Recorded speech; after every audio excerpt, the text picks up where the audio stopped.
नमस्कार। आज आपण बघणार आहोत गावाकडचा झुणका। त्यासाठी आपल्याला काय साहित्य पाहिजे ते बघूया। एक वाटी डाळीचं पीठ घेतले मी, एक कांदा, 3 मिरच्या घेतल्यात कापून, हळद आणि चवीपुरतं मीठ लागणार आहे आपल्याला। आता एका बाउल मध्ये आपण डाळीचं पीठ काढूया।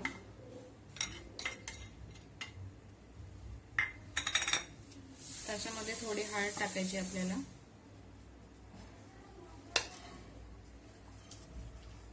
आणि मीठ टाकायचे चवीपुरतं, आणि पाणी टाकून आपण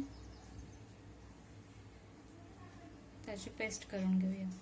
आपल्याला फार पातळ पण करायची नाहीये आणि जाड पण करायची नाहीये।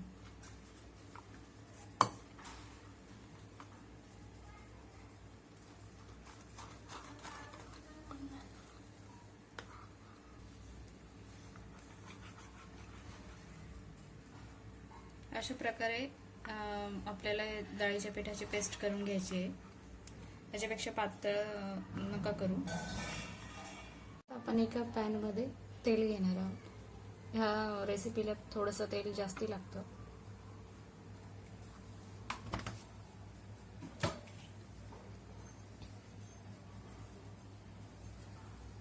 आता त्यात आपण मोहरी घालणार आहोत फोडणीसाठी।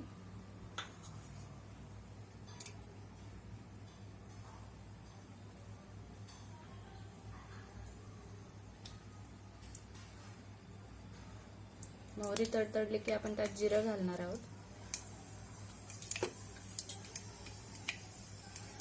आता आपण त्यामध्ये कांदा घालणार आहोत आणि मिरची पण घालणार आहोत।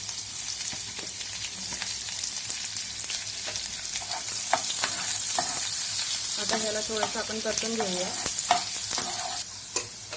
आता ह्यात आपण थोडी हळद परत घालणार आहोत, आणि आपण जी पेस्ट डाळीच्या पिठाची पेस्ट बनवलेली होती ती आता आपण ह्यात सगळे टाकणार आहोत।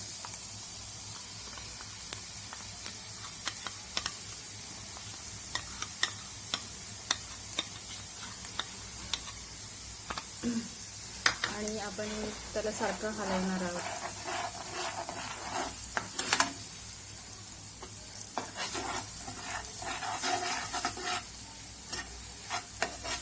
आणि हे सगळं आपल्याला मंद गॅसवर करायचं आहे।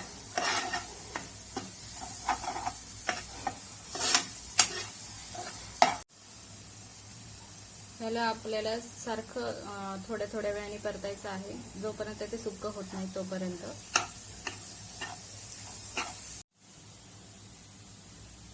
अशा प्रकारे आपला झुणका तयार आहे। हा बघा, आता सगळं मोकळा झालेला आहे। या प्रकारे आपल्याला तो शिजवून घ्यायचा आहे। हा अगदी 10 ते 15 मिनिटात होणारा झुणका आहे। तुम्ही माझी आजची रेसिपी नक्की ट्राय करून बघा।